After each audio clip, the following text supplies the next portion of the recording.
Bonjour tout le monde. Aujourd'hui, je souhaite vous présenter toute une série d'articles que vous ne vous attendez peut-être pas à trouver au reliquaire.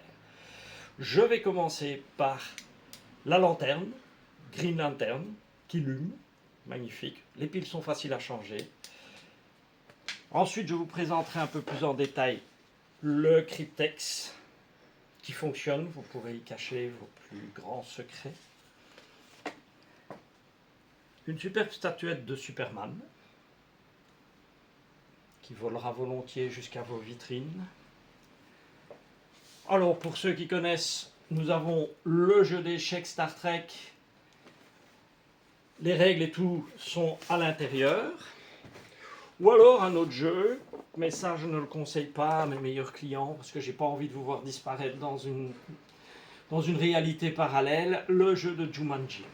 Alors voici la réplique officielle de la Green Lantern que l'on voit dans le film de 2011, la lanterne qui sert à recharger l'anneau de Hal Jordan.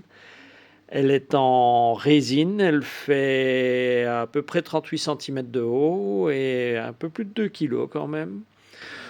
Il y a un petit interrupteur à la base du support ici qui permet d'allumer ou d'éteindre la lanterne. Alors c'est en fait une mini lampe de poche qui est fixée sur le côté. Il y a une petite cache qui est bien dissimulée ici, qu'il suffit de dévisser pour pouvoir remplacer facilement les batteries. Je vous présente maintenant le fameux Cryptex que l'on voit très bien dans DaVinci Code, donc à des accessoires clés de l'énigme. Il est en métal, l'air de rien, il fait une quinzaine de centimètres et il pèse presque 800 grammes. Donc c'est assez pesant. Alors il est fonctionnel, vous avez des petits repères ici, là et là, pour aligner les lettres. Si vous vous rappelez du code dans le film, je suis en train de le mettre. Voilà, j'ai triché, j'ai déjà préparé un peu les lettres et il va s'ouvrir. Donc vous pourrez dissimuler vos plus profonds secrets à l'intérieur. C'est du solide. Il y a moyen de modifier le code, donc de mettre un code à votre convenance. Une fois qu'on mélange tout ça, il est impossible de l'ouvrir. Il est présenté dans une magnifique boîte en bois, beau petit coffret. Franchement, c'est un très bel objet de collection. Donc, voici une superbe sculpture de Superman donc, qui est tirée des comic books.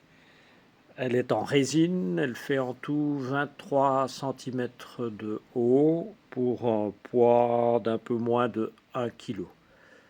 Donc c'est une création de Noble Collection, comme à peu près tous les articles que je présente aujourd'hui.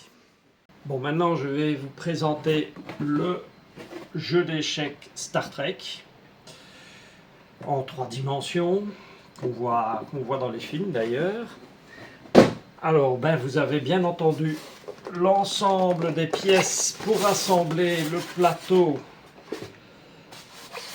que je ne vais pas déballer, mais il y a le support avec les différents niveaux qu'il faut assembler selon un schéma qui est clairement expliqué dans le manuel de jeu. Vous avez également les règles, puisque forcément les règles sont un petit peu différentes du jeu d'échecs classique, même si on est très proche. Alors en plus naturellement du plateau, vous avez un ensemble de pièces qui sont tout à fait habituelles, ils n'ont pas changé le design. Vous avez le roi, la reine, le fou, les cavaliers et les pions. Ici le fameux jeu Jumanji qui est dans un superbe coffret. On l'ouvre pour commencer la partie. Alors naturellement il y a maximum 4 joueurs qui vont chacun avoir un joli petit pion en forme de rhinocéros, d'éléphant, de singe ou de crocodile. Le but est d'atteindre le centre et de crier Jumanji en espérant que les autres joueurs ne soient pas morts entre temps. Alors il y a toute une série de cartes d'event, on va dire ça comme ça, des cartes d'événements.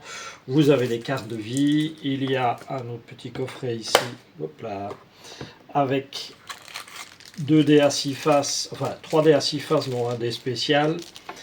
C'est très ludique, ça s'inspire un peu du jeu de loi, on va dire. Hein. Vous avancez, vous pêchez une carte, vous voyez ce qui vous arrive.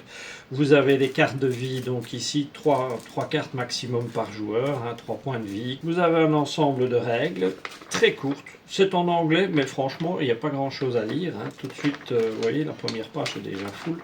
Ah oui, et j'oubliais qu'il existe également une version voyage de Jumanji, donc beaucoup plus pratique à emporter avec soi. Voilà, j'ai terminé la présentation de cette série d'articles un peu inhabituels pour le reliquaire. J'espère qu'on vous retrouvera nombreux en boutique pour venir les découvrir et les acheter. Merci, bonne journée.